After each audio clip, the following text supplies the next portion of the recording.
control for mice and rats at Butler Terrace, Orkin placed bait stations throughout Butler Terrace Edition, and L.R. Patton on June the 6th. And this was something that Pat Taylor, who was the acting manager, had already put in place before the May board meeting.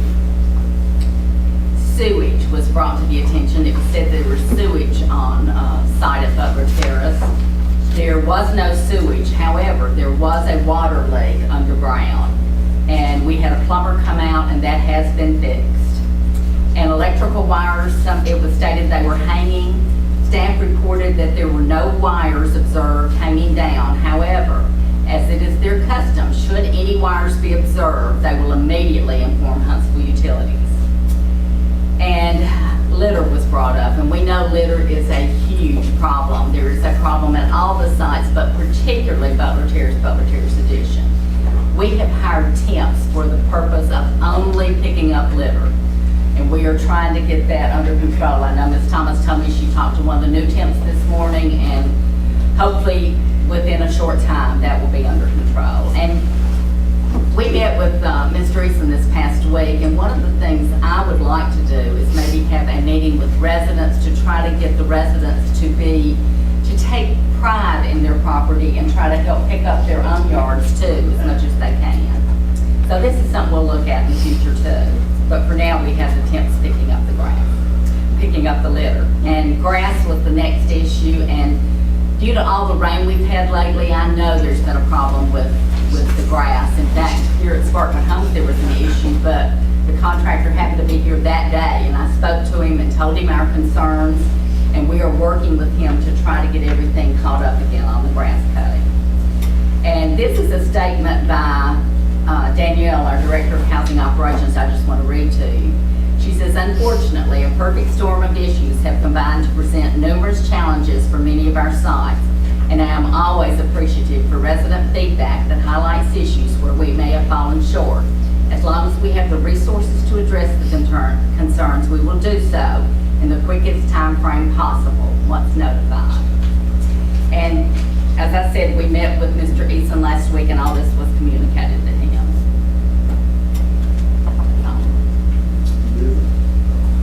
Okay. The first item on our agenda today is from Financial Services, and we have Ms. Teresa Wade Chase. Good afternoon. Good afternoon. Okay. My first item, which for the board, is page 11 on your tablets, is to act on a resolution approving first quarter charge-off.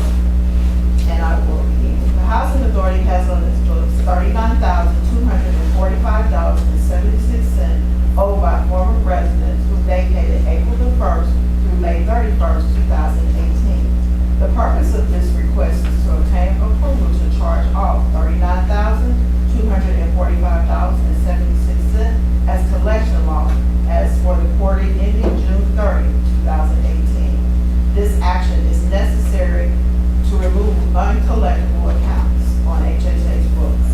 There are 44 accounts total, and they break down as follows. Rent, $12,892.65. Maintenance charges, $9,484.63. Court costs, $5,999. Late charges, $1,942. Retroactive rent, $8,579. Utility charges, $51.48, and bulk cable charges of $297. The total 44 accounts are as follows. There were 15 evictions, 11 non-payment of rent, 2 non-payment of maintenance charges, 1 no utilities, and 1 criminal activity. We had 17 vacates, 5 were abandonments, 5 were non-payment of rent, 3 leaving the city, 2 non-payment of maintenance charges, 1 deceased, and 1 moving to private dwelling. Prior to eviction, there were 12 accounts, 5 for fraud, 1 for community service, 1 for criminal activity, 1 for non-payment of rent, and 2 for non-payment of rent, 1 for non-payment of charges, rent, maintenance charges, and 1 for no utilities.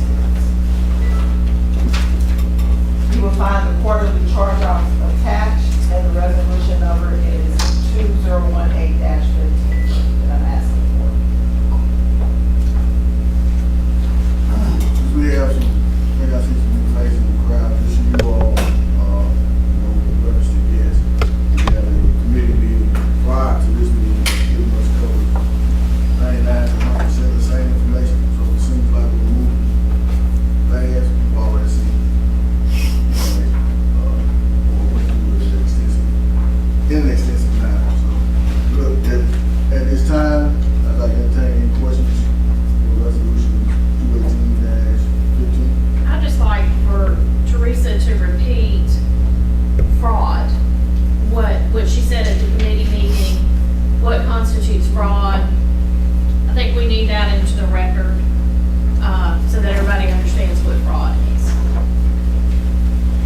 Fraud is committed when residents do not report their income properly at the correct time.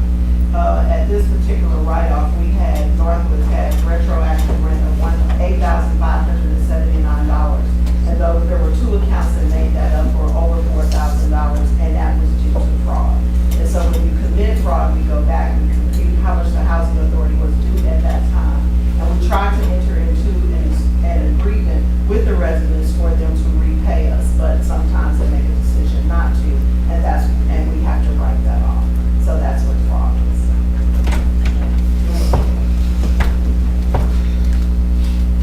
Any other questions? This time, entertain a motion. Resolution 16. Do you want to talk about it? Motion to approve. There was a motion and a second. All those in favor say aye. The library, they ask her where Ashley is. The second item is to act on a resolution approving the purchase of two 2018 Tampers 150-based low-roof cargo vans, page 15 on your packet. Northwoods and Lincoln Park have needed new vehicles in order to service their residents. The purpose of this RVA is to obtain approval for the purchase of two 2018 Transit 150-based low-roof cargo vans for the total of $51,068. The justification. Fiscal year 2019, the budget approved the Board of Commissioners on 3/22 included the purchase of vans for Northwoods, Lincoln Park, and a pickup truck for COCC in the amount of $85,000. The actual cost of the vans is $26,016 and $25,052. HHA is a member of the North Alabama Cooperative Purchasing Association, which allows HHA to purchase items without going through procurement because they have already procured the vendors. Woody Anderson was procured and awarded a contract. The economic impact is $51,068 from the 3/31/19 operating budget. The details of the van purchase are attached, and this resolution number is 2018-16, and I'm seeking approval And to answer a question someone asked at the board meeting, why there was a difference in the two prices, because one of those vans was sitting on the lot with maybe some items we wouldn't have chosen to have, but it's ready, and if we had to wait to order a new 2019, it would cost more money anyway. Are there any questions concerning on resolution 218-16? If not, I'll entertain a motion to approve resolution 218-16. Motion for approval. Second. Have a motion and a second. All those in favor say aye. Aye. All they nay. Motion carries. Moving forward to my third item, presentation of, get the vans, I'm excited, okay. Presentation of the cumulative low-income housing finance report for the period ending April 30th, 2018, page 29 of your tablet. I will explain variances of 10% or greater for this period. I will begin with operating subsidy. We budgeted operating subsidy at 85% proration, and the current time is at 90%, which leads to our favor. Also, for number 2, the CFP, I ordered $52,413 of the budgeted amount, and we will order the remaining funds as we need them. As you move to number 3, other tenant charges. The favorable variance of other tenant charges is due to an increase in late fee charges. This item was flatlined in the fiscal year 2019 budget. Interest income, the interest rate on the Service First CD increased from in October 17. We have went from 0.60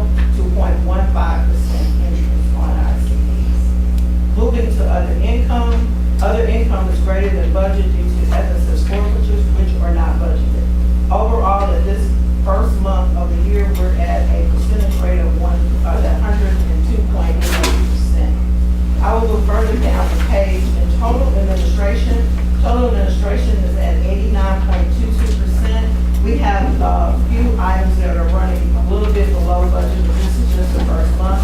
Advertising and marketing, office expense, legal expense, and other administrative expenses are currently under budget for this period, but these expenses are sporadic and we're expected to be on target for budget. I would like to move to page 2 at this time. Tenant services. Overall, tenant services, the fiscal year 2019 budget includes 1 quarter of FSS salary and benefits that were not covered by the current year 2018 Ross FSS grant. This will not show up in actual salaries and benefits until October through December. Tenant services other. The residents attended a training in May of 2019 in Pigeon Forge, and they are scheduled to go also to a resident service training in July in Birmingham. Other utilities, the solid waste bill, landfill bills were slightly higher in April 2018, and Stone Manor incurred additional fees due to dumpsters being overutilized in their capacity. Moving to maintenance, housing operations continue looking for personnel to fill open positions at this time.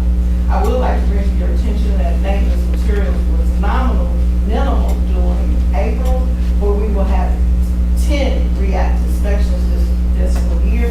So we expect to be on target, and this line item will be heavily used in the first 2 quarters of fiscal year 2019. Also moving forward down to total protective services, our billable hours were lower than we expected in that fund. We also expect for those line items to be on target. Moving forward to page 3, and collection loss right now has a credit balance, and we currently have received funds payments in that are higher than what we have written off. But those, we will have these write-offs will be lowered by what we have received so far.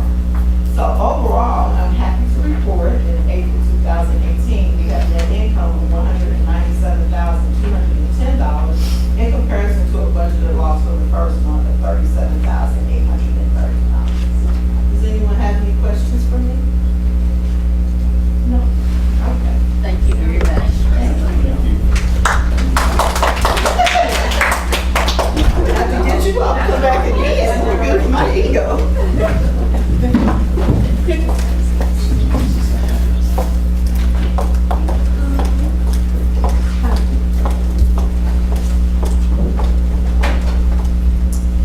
Next on our agenda, we have real estate development, and we have Ms.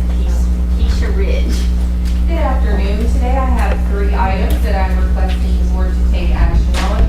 The first item is to ratify previous authorization for the executive director to enter into a memorandum of understanding with Huntsville Utilities and to cancel the previous agreement. Last month, I brought to the board an agreement where we are participating in the pilot uplift program with Huntsville Utilities.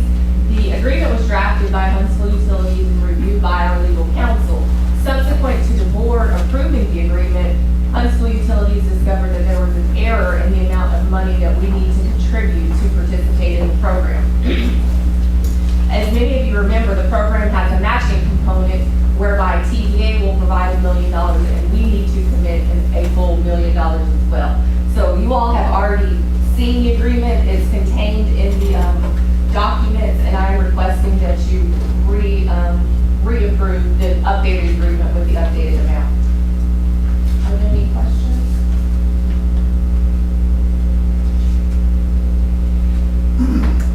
No questions? I'll entertain a motion to approve resolution 218-17 at this time. Move for approval. Second. I have a motion and a second. All those in favor say aye. Aye. Are there any nays? Motion carried. Okay. The second item that I have is requesting the board approve our executive director to execute a quitclaim deed to the city of Huntsville, Alabama for the Green Street parking project. Back in 1975, the Huntsville Housing Authority held title to the parking lot that faces the entrance of the Times Building downtown, which is at the intersection of Holmes and Green. And so we, at that time in 75, we transferred title to the city so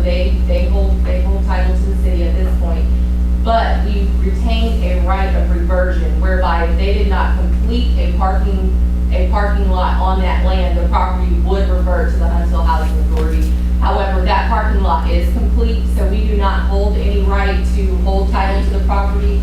And the city is trying to move forward with other plans for development for the property, so we need to execute a quick claim deed, wiping out our right of revision, which we don't hold anymore anyway.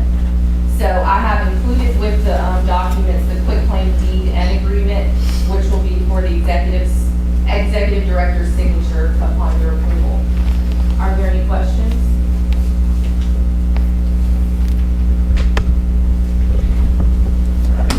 If there are no questions at this time, as I stated, I know we had some additional business, since I know this is, each one of these resolutions have been, we've actually gone through, four. So I want to thank you just saying yes or no to, everybody moving to this meeting. But, so there's no questions, concerns regarding resolution 218-18. This is just a formality. It's a formality, right? I'll take a, motion to approve. Motion approved.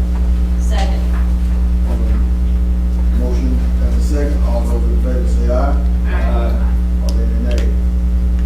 Motion carries.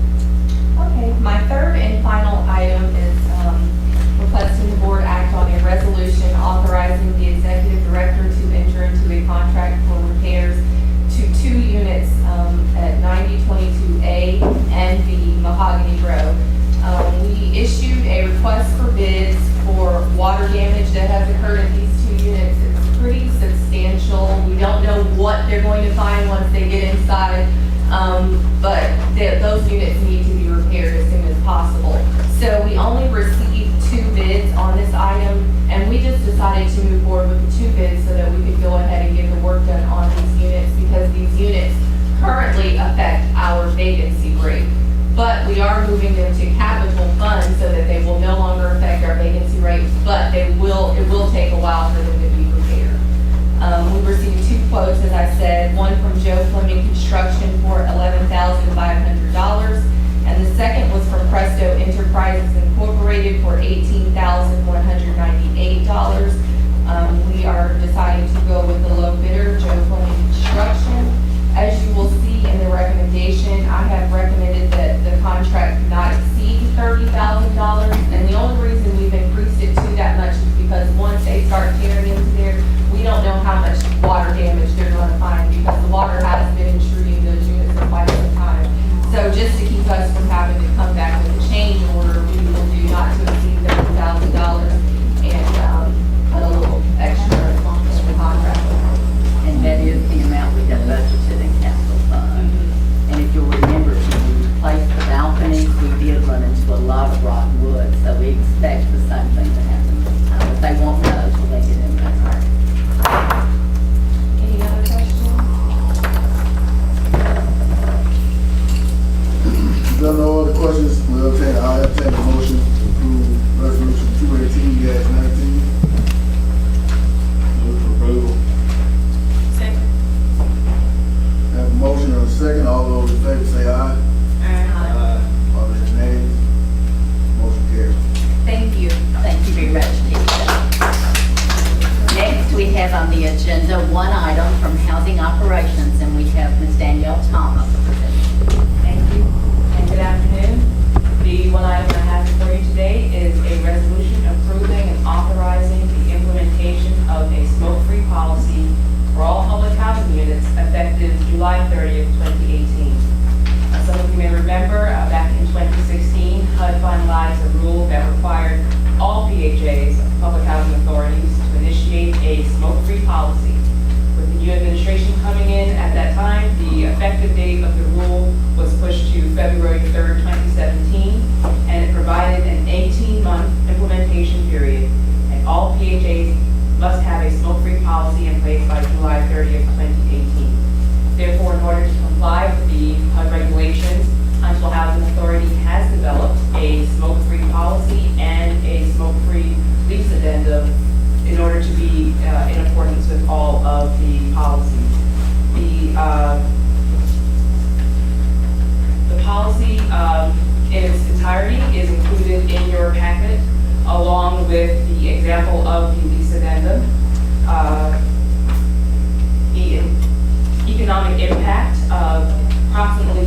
$2,050 is for 46 signs and stakes which will be dispersed throughout the property so that visitors, guests, and residents will be reminded of the smoke-free policy.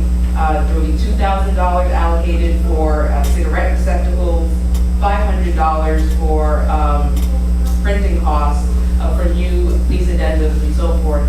So the total amount of $6,350, which will be paid for from operation funds, would be used to put this policy into place.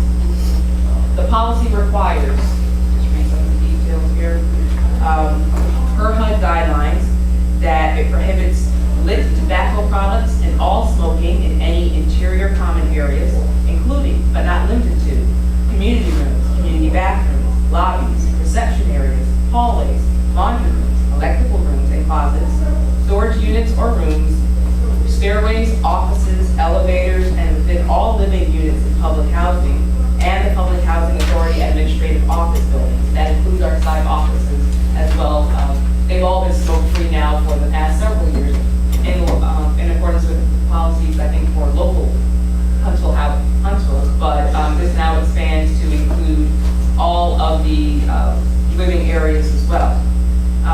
The Housing Authority is also opting to prohibit electronic nicotine delivery systems at this time, and it is including electronic nicotine delivery system, also known as ENDS, in this policy's definition of smoking.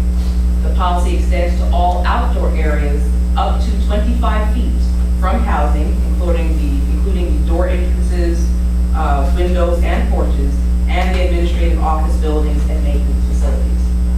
So it is pretty comprehensive in nature.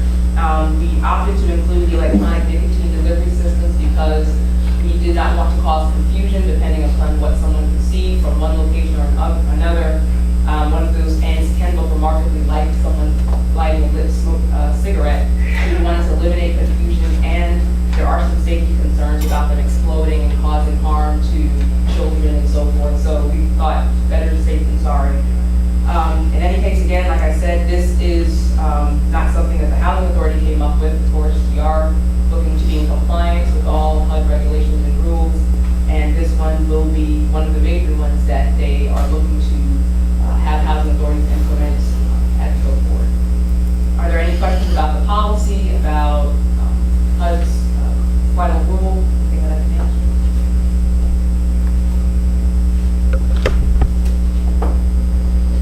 Thank you. We knew this was coming. You've been telling us about this for years now. Well, yes, when other housing authorities started going smoke-free, I think that HUD saw that as an opportunity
Girls Club's really looking forward to working with some of the kids in that population and providing an after-school program.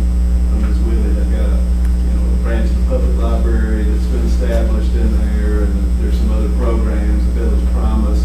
Then there will still be able to do a lot of the things we talked about, but I guess the predominant use of the building is going to be for the alternative school. But I will say the new superintendent is really open to work with the club and to try to have a partnership where we can actually have shared space and shared resources. A lot of times when the Boys and Girls Club goes into a school, it sounds like a great idea, and then the school, they don't want our programs in the space and using the same classrooms and all that, so we're trying to work out agreement there, but I think it's going to be a win-win. They have an interim superintendent, yeah, she's the one who decisions about the name, so. Yeah. Christy Finn was interim school superintendent, and the search for new superintendent, she's for the next 6 months. All right, no other questions, concerns? I actually did ask something to talk about on the That's what I agenda. said. I'm talking about on the agenda. You said I can speak about something on the Speak to agenda. what you feel it is, sir. You just said the buck cable. When Mr. Reese brought it up, That wasn't on the agenda. she mentioned something. That was a about- write-off of above cable charges that have not been paid. Oh, so I can't talk about that? You go ahead, come on. Yes, you. What's the resident come to me and can talk to, remember one person? Well, I got a emergency situation, but if you want to, the people gonna have to put the kids out here. But either they go.